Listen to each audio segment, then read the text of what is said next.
Once you've got the basics covered, it's time to unlock all the power of MVS. Now let's take a little more time to look at some of the 3000's configurations and settings in more detail. So I'm going to skim over once again the cross-point assign because there's a couple of things I want to show you in here. So once again, remember that we have a main video key pair assign. So this is where we set up our video and key pairs. So you can see here that I've got XDCam with white, and I've got XDCam 3 with white, and I've got my DDR video and DDR-K. If I ever wanted to change these things, kind of like here on my standard definition source, I'm going to come down here and I'm going to look for white, which is right here, and I'm going to set only my key. See, I can set video and key, video only, or just key. I'm going to hit set. Now I've got a white key signal for that. But what I really want to show you is using a different table. Now there are 15 different mapping tables that you can use for the switcher. Right now we've been using the main table. Now in my opinion, it's very important not to use the main table for your crosspoint assignments. Why? Because when you store a snapshot, a keyframe effect, or anything that stores crosspoints, what the switcher is really remembering is the main table's pair number. If you use the main table, then store some snapshots, then later decide to move the location of that crosspoint, your effect will not recall correctly. So what I'm going to do now from the panel crosspoint assign menu, you can see that all the places in the switcher, ME1, program preset, all these are set to the main table. I'm now going to set all of these to table 1 by hitting all, table 1, and hitting the table assign button. Table 1 acts as a translator for the main video key pair table. So when I go and store a snapshot on something that has table 1, it's remembering the position of the source rather than the button.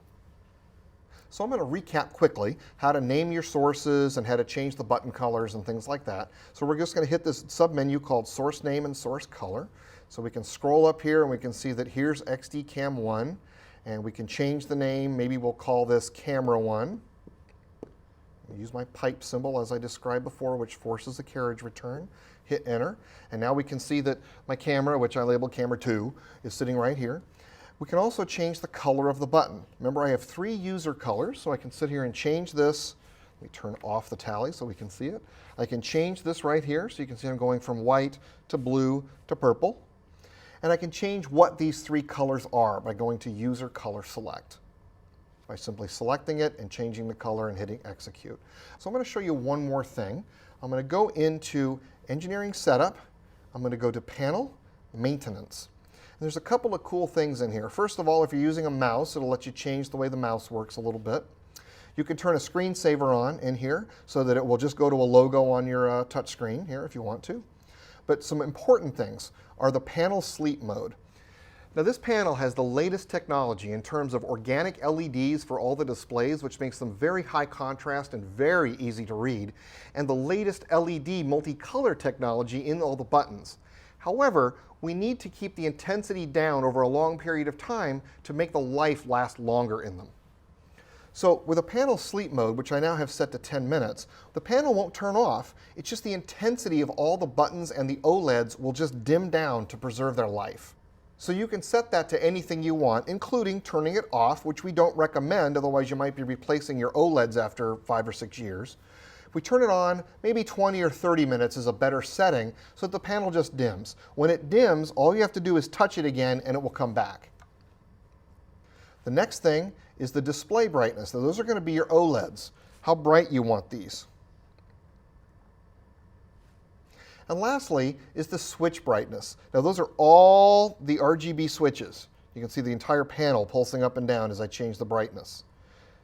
And again, you can set all these to the environment of your control room. Next, I'm going to give you just a sample of some of the customizations you can do to the control panel. So we're going to come into the menu here, and we're going to select Panel, Config, and down on the bottom you'll see Programmable Button. Those are most of the buttons you can change on the control panel. So for instance, on Transition module, this is going to let me change the next transition area, the transition type area, and the buttons underneath the fader arm here. So in this case, on Program Preset, maybe I'll come over here and I'll set, next to Priority Set, I'll change it to Super Mix. So I have another type of a transition right here. Or I can change it to Non-Additive Mix. Okay, now let's go back up one level. And we're going to go to the multifunction module this time and look at some of the changes we can make there. The first one is the mode selection assignment.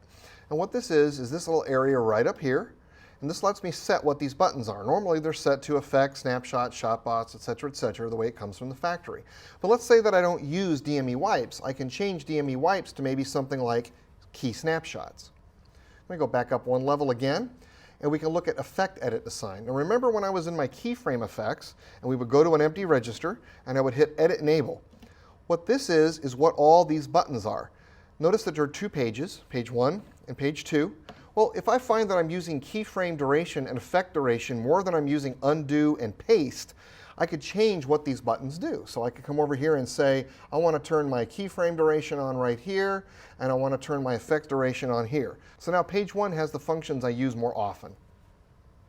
Same thing on macro. If I'm editing a macro, I can set what all those soft buttons are. So I'm going to show you one more thing, the region button assign. Now what this does is this allows me to set what regions are mapped to these buttons, both these hard buttons right here, and when I hit more, all of these soft buttons. So you can see here that the first page, region button area, is set to these, ME1, program preset, things like that. The second one over here, memory recall by area, what this is are these soft buttons. So see I have user 1, user 2, user 3. Let's say I wanted user 4 right here. I can take this, set that to user 4, and now I have all my users in one place. Last but not least, I'm going to show you one more great little trick. It's called button inhibit. Now I use button inhibit on the control panel a lot so that I can get rid of unused buttons. See here on my panel I've got camera 2, XDCam, XDCam, XDCam, DDR, and a blank button. Well, sometimes I don't want certain things. Like I know I'm not using format converter 2 and all of these extra inputs, so let's get rid of them. So what I'm going to do is I'm going to come to panel operation. I'm going to select key aux function assign. Now remember, this is what assigns functions to this first row of delegates on each ME bank. So I've taken the liberty of taking and putting a label inside this button called inhibit set. So I'm going to come over here right next to it, macro attach enable, and I'm going to go here and find inhibit set, and I'm going to hit set to turn it on. So now if I come over to the panel and hold down inhibit set, any of these cross points that I touch are going to turn off. So now I've turned off all of these that I don't need to see anymore, and I haven't had to do it from the menu. I'm going to release this. Now the buttons don't function. If all of a sudden I decide I need Format Converter 2, all I have to do is hit this, turn it back on. And now I'm just going to return everything back to normal. Now let me show you a way to recall macros, shot boxes, or virtually anything right from the crosspoint area on the switcher panel. So what we're going to do here is we're going to go into Panel, Preferences, and Utility, and select the submenu called Crosspoint Module Region Button Assign. What this is going to do is let us activate an area on the panel called Utility Shot Box. And that's going to happen right here in the old trusty 2 rows above the crosspoints. If I select this right here at the end, this allows the bottom row to become quick recalls for almost anything I program into them. So for instance, let's go up here and take number 1. Right now it's going to recall macro number 1. But I want to do something else. I want to recall a utility command. One of my favorite utility commands is to come down and turn on a safe title. So as soon as I put this in, it gives it a name of preview safe and edit preview safe title. So that's going to be my preview bus. So when I press this button, it's going to toggle the safe title generator for edit preview. Now you may wonder where are the names for this. If you hold down the utility shotbox button, it's going to show me the names on here. So I can see that the first button is preview safe.